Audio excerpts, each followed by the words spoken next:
Thank you, Chair Ruda, for convening this hearing today, and I especially appreciate that you've invited members not on the Oversight Committee to participate.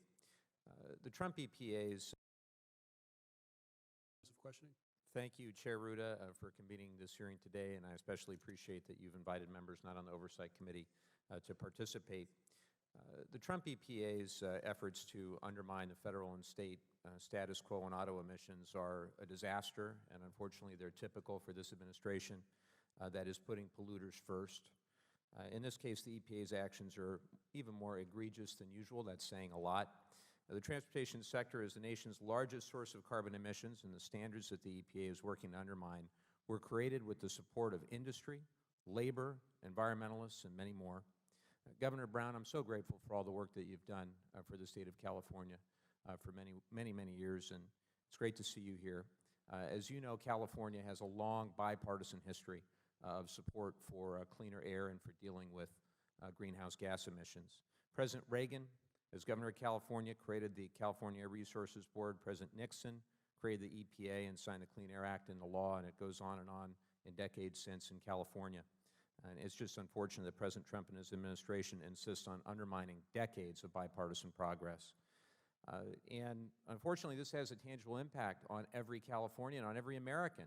A study from Stanford University found that if we don't take substantial action to address the climate crisis, it'll cost the U.S. economy $25 to $35 trillion. So there's a lot of talk about the costs of action. How about for just a moment talking about the costs of inaction? $25 to $35 trillion. And the impacts will be spread around the country. By 2090, the damage to coastal property alone will cost $120 billion per year. That'll be in places like the Gulf Coast. Lost labor productivity driven by hotter temperatures will cost $155 billion per year. That's anticipated to hit the South and Midwest the hardest in states like Ohio and Kentucky. And deaths from extreme temperatures will cost $140 billion per year, especially in hot places like Arizona and in my home of Southern California.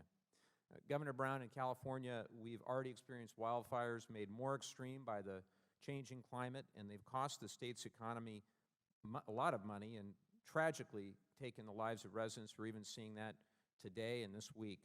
You've called the fires, quote, the beginning, and also, quote, only a taste of the horror and the terror that will occur in decades.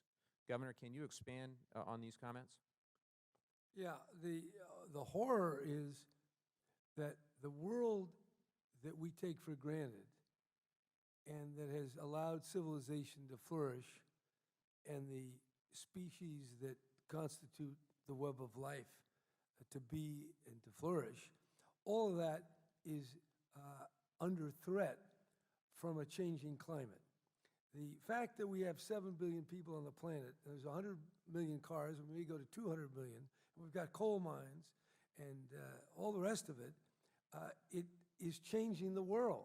The world, when you had people running around in loincloths with 500 million people, that's one kind of world.